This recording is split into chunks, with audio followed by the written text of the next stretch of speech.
జల్లికట్టుకు కేంద్ర ప్రభుత్వం line clear చేసింది. జల్లికట్టుపై ఆర్డినెన్స్ తెచ్చేందుకు కేంద్ర న్యాయశాఖ అంగీకరించింది.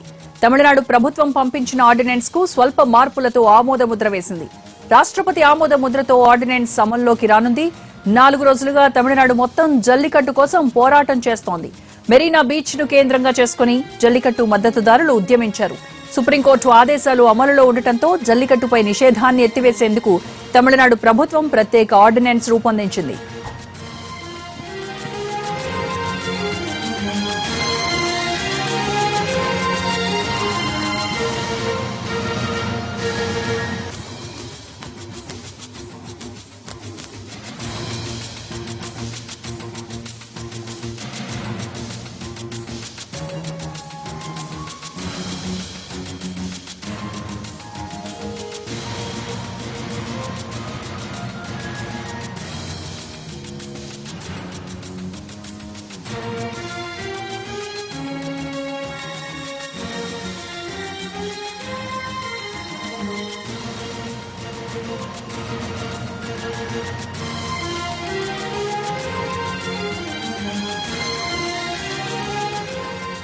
జల్లికట్టుకు కేంద్ర ప్రభుత్వం లైన్ క్లియర్ చేసింది. జల్లికట్టుపై ఆర్డినెన్స్ తెచ్చేందుకు కేంద్ర న్యాయశాఖ అంగీకరించింది. తమిళనాడు ప్రభుత్వం పంపించిన ఆర్డినెన్స్ కు స్వల్ప మార్పులతో ఆమోద ముద్ర వేసింది. రాష్ట్రపతి ఆమోద ముద్రతో ఆర్డినెన్స్ అమలులోకి రానుంది. 4 రోజులుగా తమిళనాడు మొత్తం జల్లికట్టు కోసం పోరాటం చేస్తోంది. మెరీనా బీచ్ కేంద్రంగా చేసుకుని జల్లికట్టు మద్దతుదారులు ఉద్యమించారు. సుప్రీంకోర్టు ఆదేశాలు అమలులో ఉండటంతో జల్లికట్టుపై నిషేధాన్ని ఎత్తివేసేందుకు తమిళనాడు ప్రభుత్వం ప్రత్యేక ఆర్డినెన్స్ రూపొందించింది.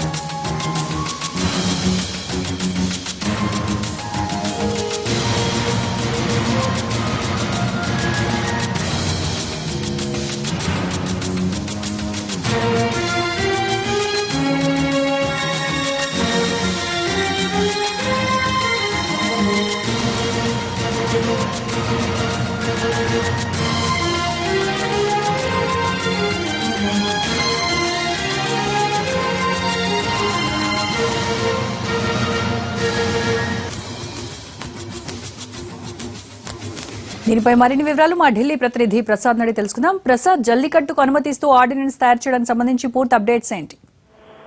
ఈ రోజు ఉదయమే సుప్రీంకోర్టులో ప్రభుత్వ అడ్వకేట్ అంటే అటార్నీ జనరల్ ముకుల్ రోత్కి ధర్మాసనాన్ని వేడుకున్నారు. కొంత సమయం ఇవ్వాలి, ఇటు రాష్ట్రము కేంద్రం కూడా ఇద్దరు కూడా చర్చించుకున్న తర్వాత ఒక అందరికీ ఆమోదమైనటువంటి ఒక మార్గాన్ని ఎంచుకొని ఆ మేరకు తిరిగి కోర్టుకు విన్నవిస్తామని చెప్పి చెప్పడంతోనే ఈ రోజు వాస్తవానికి సర్వోన్నత న్యాయస్థానం ఇవ్వాల్సినటువంటి తీర్పును వాయిదా వేసుకుంది. ఈ నేపథ్యంలో ఈ రోజు ఉదయం అంతా కూడా ఇటు రాష్ట్రము కేంద్ర ప్రభుత్వం కూడా రెండు కూడా సమన్వయపరుచుకుంటూ ఒక ఆర్డినెన్స్ జారీ చేయాలని నిర్ణయించడం చేసుకోవడం జరిగింది. ఇది కాంకరెంట్ దృష్టిలో ఉంది. అంటే ఇటు రాష్ట్ర కేంద్ర జాబితాలో ఉన్నటువంటి ఈ అంశాన్ని రాష్ట్రం ఆర్డినెన్స్ జారీ చేసుకోవడానికి అవకాశం ఉందని చెప్పి న్యాయ సలహా ఇవ్వడంతో వెంటనే రాష్ట్ర ప్రభుత్వం స్పందించి దీనికి సంబంధించినటువంటి ఆర్డినెన్స్ ను తయారు చేసి వెంటనే ముందుగా పర్యావరణ శాఖ మంత్రిత్వ శాఖ పంపించడం జరిగింది. అక్కడ వాటి క్లియర్ చేసిన తర్వాత తిరిగి వెంటనే న్యాయశాఖకు పంపించడం జరిగింది. న్యాయశాఖకి కూడా కొద్ది మార్పులతో వాటిని తిరిగి హోమ్ మినిస్టర్కి పంపించడం జరిగింది. వెంటనే హోమ్ మినిస్టర్ కూడా వెంటనే దానికి స్పందించి రాష్ట్రపతి పరిశీలనకు రాష్ట్రపతి ఆమోదానికి పంపించడం జరిగింది. రాష్ట్రంలో జరుగుతున్నటువంటి ఆందోళన నేపథ్యంలో వేగవంతంగా ఈ ప్రక్రియను పూర్తి చేయాలని చెప్పి ప్రధానమంత్రి ఆదేశించడంతో అటు రాష్ట్ర ప్రభుత్వం ఇదే విధంగా కేంద్రంలోని అన్ని శాఖలు కూడా సమన్వయపరుచుకుంటూ వెంటనే ఈ ఆర్డినెన్స్ కు ఆమోదం తెలిపడం జరిగింది. అయితే రాష్ట్రపతి ఇప్పుడు కోల్కతా పర్యటనలో ఉన్నారు కాబట్టి కోల్కతా పర్యటన నుంచి రాగానే దీనికి సంబంధించినటువంటి ఆర్డినెన్స్ పై రాష్ట్రపతి ఆమోదం తెలిపే అవకాశం ఉంది. బహుశా రేపు మధ్యాహ్నం కల్లా దీనికి సంబంధించినటువంటి ఆర్డినెన్స్ వెంటనే ఆమోదం పొందే అవకాశం ఉన్నట్టుగా ప్రభుత్వ వర్గాల నుంచి అందుతున్న సమాచారం బట్టి తెలుస్తుంది. రైట్ ప్రసాద్.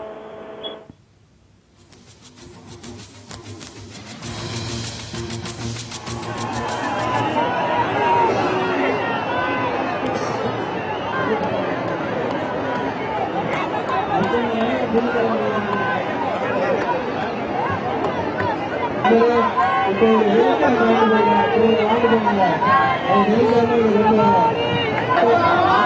you.